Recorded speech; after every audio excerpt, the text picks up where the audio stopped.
So obviously Pawan Kalyan గారు కూడా support చేశారు టికెట్ రేట్ పెంచడానికి. సో అంతే కదా బ్రో. సో ఏదున్నా ఎన్నికలు ఉన్నప్పుడే రాజకీయం, దాని తర్వాత వాళ్ళంతా బంధువులే కాబట్టి సో డెఫినెట్లీ వాళ్ళు సపోర్ట్ చేస్తారు ఇంటర్నల్ గా.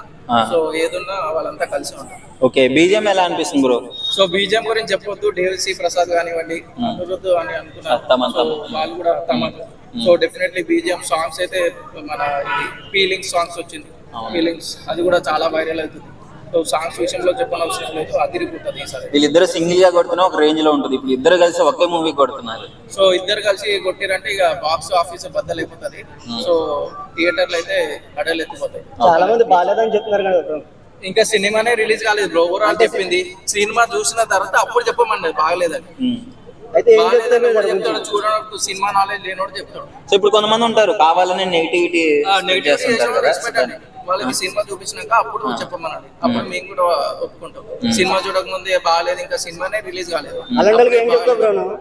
అదే చెప్తున్నా కదా, ఫస్ట్ మీరు సినిమా చూడండి, సినిమా చూసిన తర్వాత అప్పుడు మీకు నచ్చకపోతే అది మీ ఇష్టం, అంతే కదా. ఒకరికి సినిమా తీసినాక ఒకరికి నచ్చుతుంది, ఒకరికి నచ్చదు.